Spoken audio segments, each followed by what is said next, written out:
So welcome back to my channel guys. तर आता आम्ही माझ्या चुलत बहिणीचं लग्न होतं ते म्हणजे आठवून मी डायरेक्ट मामाच्या गावी आलो. आता इकडनं आम्ही चाललो आहे फिरायला. आता इकडनं आहे ना 3 ट्रिप आहेत, दाखवतो मी तुम्हाला. आणि अर्धे जण रिक्षात आहे, मी माझ्या भावाच्या गाडीवरती असणार आहे.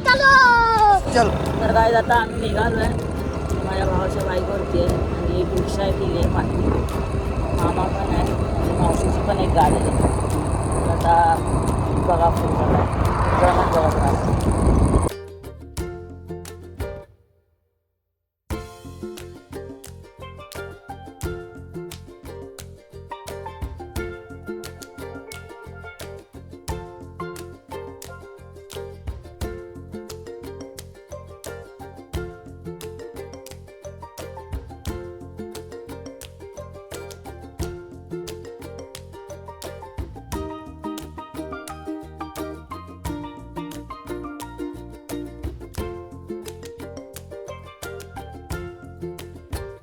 काय आता आम्ही पोचलो आहे सध्या, खूप ऊन आहे.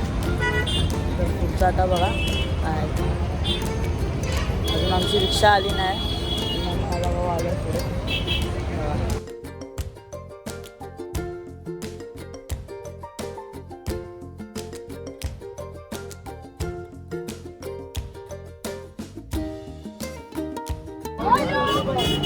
तर काय गणपतीपुळेला पोचलो आम्ही, पण खूप गर्दी आहे मंदिराच्या बाजूला खूप गर्दी आहे. आज जाणार नाही, तर दुसरीकडे दुसऱ्या स्पॉटवरती जातो.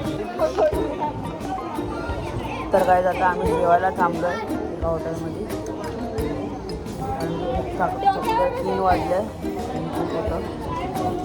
तर जेवतो वगैरे पुढे आम्ही आरेवारीला जाणार आहे. आरेवारी बीच करून आहे रत्नागिरीमध्ये, तिथे जाणार आहे. तर बघा आता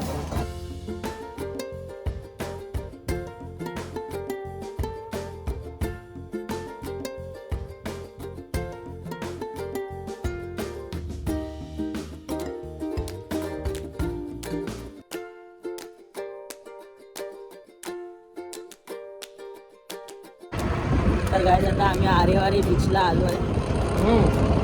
ते थोडा वेळच थांबणार आहे, 15-20 मिनिट लगेच निघणार आहे. आता आरेवारी बीचला जाऊन कसा सनसेट चालू आहे तो दाखवतो. तर काय आता बीचवरती आहे आम्ही, बघू शकतात पूर्ण कसा आहे तो सन वगैरे. माणसं माझी सगळी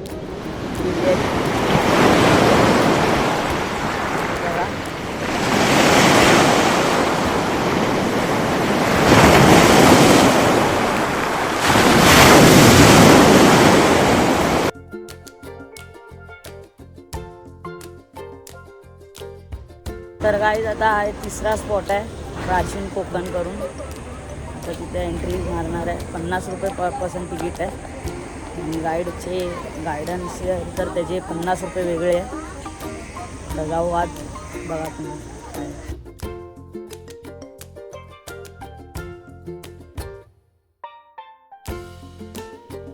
तर गाईज इथून आता गाडीने म्हणजे चालू केलं आहे गाईड करायला. तर बघा आता पुढचं कसं काय.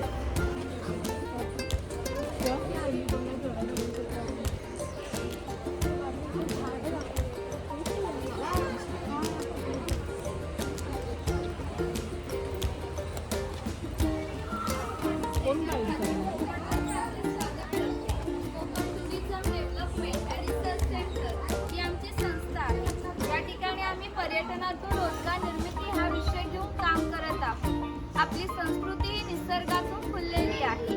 पूर्वजांनी विविध वनस्पतीय प्राणी यांना देवत्व बहाल करून त्यांच्याविषयी कृतज्ञता व्यक्त केली आहे. पूर्वी प्रत्येक गावात राखीव जंगल असे, त्यांना देवराई असे म्हणत. त्यातील वनस्पतीय प्राणी यांची हत्या केल्यास त्याला पाप समजले जाईल. विविध धार्मिक ग्रंथांचा अभ्यास करून आम्ही इथे नक्षत्र बाग तयार केली आहे. प्रत्येकाच्या जन्म नक्षत्रानुसार एक वृक्ष आराध्य वृक्ष म्हणून मानला जातो. त्याची पूजा अर्चा केल्यास त्या व्यक्तीला धन सौख्य आरोग्य प्राप्त होते. एक्झिट करताना बाहेर लावला बोट तुम्ही वाचू शकता.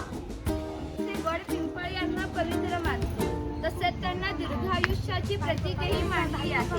त्याला पिंपळ पार असे म्हणतात, कारण हा जो दगडी कट्टा बांधला आहे याला कोकणी भाषेमध्ये पार असे म्हणतात. हा पार सुमारे 400 वर्षापूर्वी बांधण्यात आला. जेव्हा हा पार बांधण्यात आला तेव्हा हे पिंपळाचं रोप सुद्धा लावण्यात आले. म्हणजेच हा पिंपळ सुद्धा 400 वर्षापूर्वीचा जुना आहे. ती लिहिली कविता कवी माधवी आणि 100 वर्षापूर्वी लिहिली. चिपळूण येथे झालेल्या मराठी साहित्य संमेलनामध्ये या कवितेला कोकणची प्राथमिक कविता म्हणून स्वीकारण्यात आले.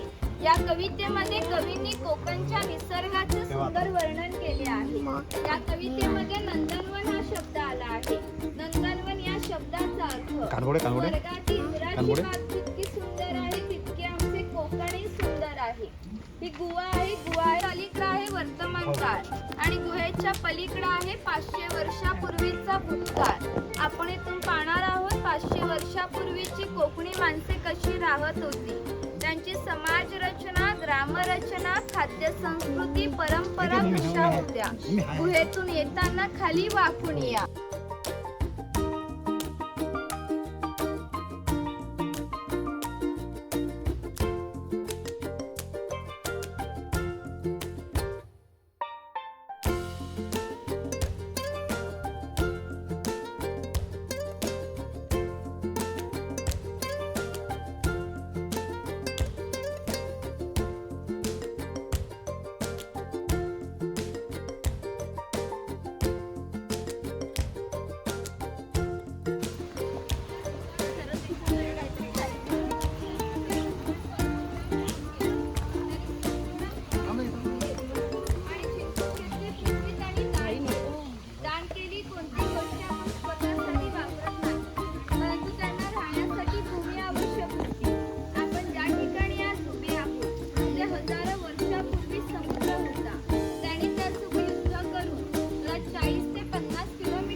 प्रदेशाला परशुराम भूमी असे म्हणतात.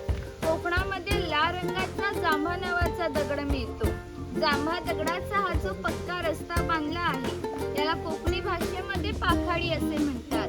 ही पाखाडी 400 वर्षापूर्वीची जुनी आहे. तेव्हा ती गणपतीच्या मंदिरापर्यंत होती, पण काळाच्या ओघात ती नष्ट झाली. आज आपल्याला ही फक्त प्राचीन कोकणमध्ये शिल्लक राहिली पाहायला मिळते.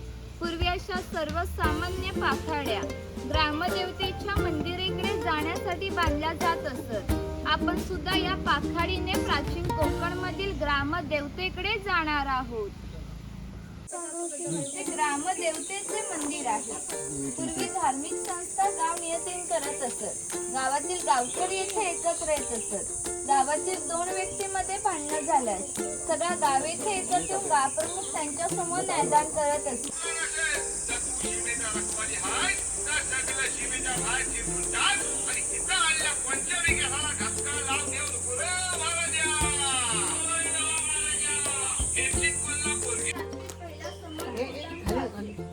गावचे प्रमुख असत. गावात न्यायदान करणे, वसूल गोळा करणे इत्यादी कामे खोतांची असत. खोत लोक जमीनदार असत. ती खोतांची बायको आहे. कोकणी स्त्रिया सुंदरही होत्या आणि शूरही होत्या, परंतु त्यांना स्वतंत्र नव्हते. माझघराचा उंबरठाही त्यांच्यासाठी